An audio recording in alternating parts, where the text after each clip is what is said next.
Hello students, इस video में हम हिस्ट्री का chapter 8 devotional path to the divine को आगे डिस्कस करेंगे, कंटिन्यू करेंगे।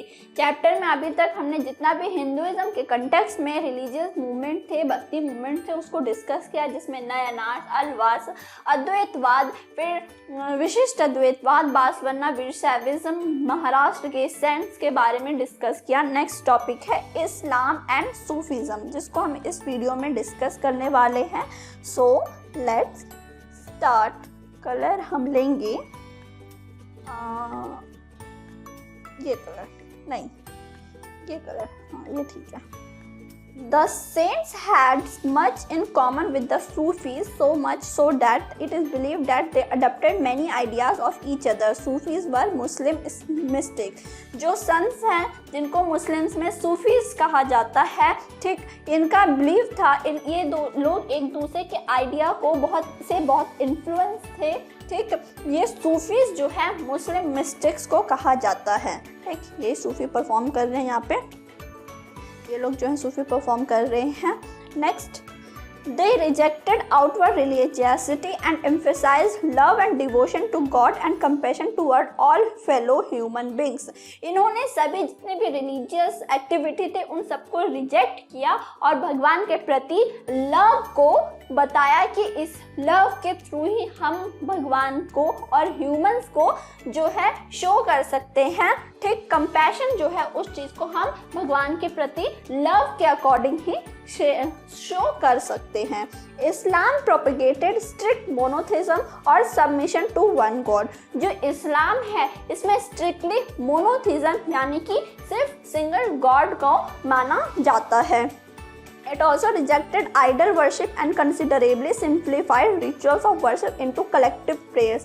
जो इस्लाम है इसमें आइडल वर्शिप को भी रिजेक्ट किया जाता है और इनका जो रिचुअल्स होता है इसमें सिर्फ कलेक्टिवली प्रेयर्स को रखा गया है, ठीक।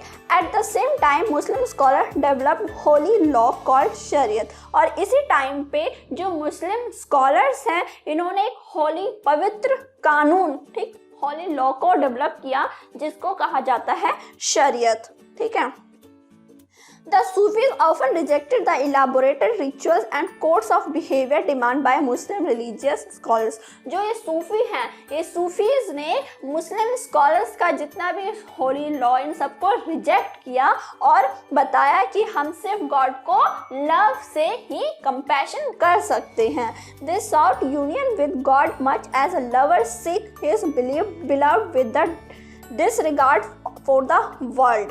जो सूफीज थे इन्होंने बताया कि जैसे एक लवर अपना लव को चाहता है वैसे ही हम भी भगवान के लवर बन के भगवान को चाहेंगे, ठीक। Like the saints points the Sufi to compose poem expressing their feelings and a rich literature in prose including anecdotes and fables developed around them.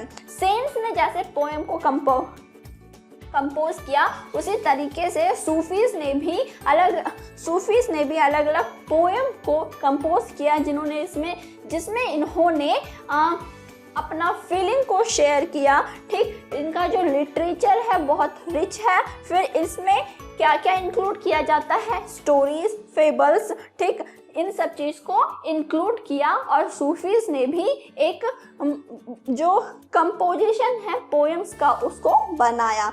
Among the great Sufis of central Asia were Ghazali, Rumi and सादी।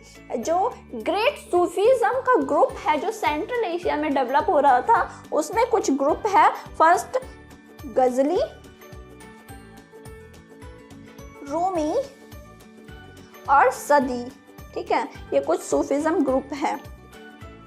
Like the Nathpanthis, Siddhas and Yogis, the Sufis too believe that the heart can be trained to look at the world in different way. Nathpanthi, सिद्धा और योगी की तरह ही Sufism का ये मानना था कि जैसा हम अपने हार्ट को ट्रेन करते हैं, लोगों को देखने का नज़रिया जिस तरीके से हम अपने आप को ट्रेन करते हैं, हम उसी नज़रिए से लोगों को देख सकते हैं, ठीक। यहाँ पे मिस्टिक्स एंड एक्टेसी, जिसमें जो ये सूफीज़म ग्रुप है जो म्यूज़िक को प्ले कर रहे हैं और लोग जो है इसमें इतना विभोर हो गए हैं कि इस धुन में लोग जो है गिरने भी लगे हैं। ठीक है, तो इस तरीके से ये लोग अपना लव जो है वो गॉड को शो करते थे। Next, they develop elaborate method of training using जिक्र, चैंटिंग ऑफ नेम और sacred formula, contemplation, sama, singing, rags, dancing, discussion of parables, breath control etc. under the guidance of a master or peer। ये जो है अलग अलग method से अपना rituals को परफॉर्म करते थे, ट्रेनिंग दी जाती थी जिसमें जिक्र क्या होता है, भगवान का नाम कर जाप करना, ठीक, चैंटिंग करते थे। फिर कंटेम्पलेशन, समा मतलब गाते थे। फिर राग मतलब डांस भी करते थे और अलग अलग तरीके से ये लोग रिचुअल्स को परफॉर्म करते थे जिसमें ब्रीथिंग को रोक लिया जाता था और ऐसा ये लोग बड़े से बड़े पीर के अंडर में आके करते थे, ठीक, उनके गाइडेंस के अंदर। Thus amongst the silsilas or genealogy of Sufi teachers, each following a slightly different method, तरीका of instruction and ritual practice। तो अलग अलग सिलसिला जो है वो डेवलप हो रहा था, जो डिफरेंट टाइप्स का डिफरेंट टाइप से अपने ग्रुप्स को ट्रेन कर रहा था, जिसमें जिक्र, कंटेम्पलेशन, समा, रकी, इन सब चीज़ों को, इन सब को जो गाइडेंस था वो अलग अलग दिया जा रहा था। ठीक, इस चीज़ के लिए जीनियोलॉजी जो है वो ट्रेन हो रही थी। ठीक, यहाँ पे जो मुस्लिम्स हैं, devotees of all background visit Sufi shrines, जो जितने भी अलग अलग डिवोटीज हैं ये सभी सूफीज़म, ये लोग जो है मतलब यूनाइटेड में मानते थे। ये एक इबादत खाना है जहाँ पे कोई मुस्लिम आके ये हिंदू लेडीज़ को सामान दे रहे हैं। ठीक, नेक्स्ट है A large number of Sufis from Central Asia settled in Hindustan from the 11th century onward। 11th centuries में या उसके आगे सेंट्रल एशिया से बहुत सारे सूफीज़म ग्रुप जो है वो इंडिया में आकर रहने लगे, शिफ्ट हो गए यहाँ पे आके। This process was started with the establishment of Delhi Sultanate when several major Sufi centers developed all over the subcontinent। और ये प्रोसेस जब सेंट्रल एशिया से हिंदुस्तान आ रहे थे तो इस टाइम पे दिल्ली सल्तनत के एस्टैब्लिशमेंट की हेल्प से ये लोग का आना यहाँ पे इजी हो गया था। ठीक, द चिश्ती सिलसिला was among the most influential order। It had a long line of teachers like Khwaja Moinuddin Chishti of Ajmer, Qutbuddin Bakhtiyar Kaki of Delhi, Baba Farid of Punjab, Gisudaraz of Gulbarga. तो एक चिश्ती सिलसिला है जो बहुत ही बड़ा इन्फ्लुएंशियल ऑर्डर है। ठीक, इस ग्रुप में बहुत ही बड़े बड़े पीर आते हैं, बड़े बड़े टीचर्स आते हैं जो कि अपने स्टूडेंट को बड़े ही अच्छे तरीके से गाइड करते हैं।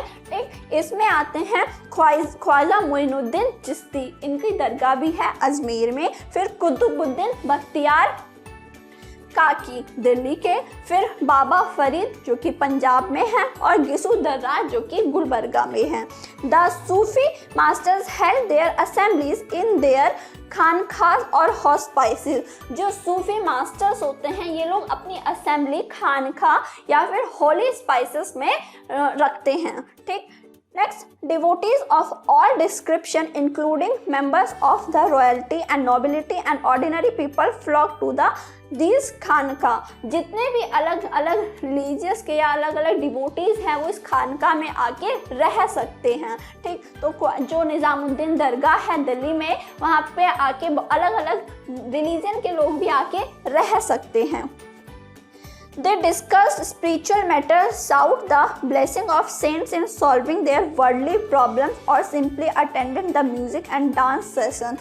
अब जो खानका में क्या करते थे ये सूफीज स्पिरिचुअल मैटर पर डिस्कस करते थे, साथ में ही जो प्रॉब्लम्स होता था उसको सॉल्व करते थे। ठीक, म्यूजिक और डांस का सेशन को परफॉर्म करते थे। Often people attribute Sufi master with miraculous powers that could relieve others of their illness and trouble. अब लोग जो थे वो सूफी से इतना ज़्यादा अट्रैक्टिव थे कि उनका बिलीव था कि सूफीज में इतनी अच्छी पावर होती है, इतना पावर होता है कि इनसे पीस आती है एक तरीके से। लोग जो अपने सिक या इलनेस को हटाने के लिए, दूर भगाने के लिए सूफीज के पास भी जाया करते थे। द टॉम्ब और दरगाह of Sufi saint became a place of pilgrimage to which thousands of people of all faith throng. अब जो सूफीज का टॉम्ब और दरगाह था, वहाँ पे वो एक पिलग्रिमेज सेंटर बन गया, जहाँ बहुत सारे लोग अपना फेथ शो करने के लिए, अपने प्रॉब्लम को सॉल्व करने के लिए जाते थे। क्योंकि अभी बताया ना कि सूफीज़्म में लोगों का बिलीव ये था कि सूफीज़्म में एक अलग तरीका का मिरेकुलस पावर थी जो लोगों की इलनेस और प्रॉब्लम को दूर कर देती थी। ठीक है, ये निज़ामुद्दीन की दरगाह है। ठीक है, यहाँ पे अलग अलग रिलीजन के लोग भी आते हैं। नेक्स्ट टॉपिक है new religious development in north India. पहले हमने बात की थी साउथ इंडिया में जो रिलीजियस मूवमेंट आ रहे थे, अब हम इसमें बात करेंगे नॉर्थ इंडिया में अलग अलग रिलीजियस डेवलपमेंट हो रहे थे, जिसको हम नेक्स्ट वीडियो में डिस्कस करेंगे। Thank you.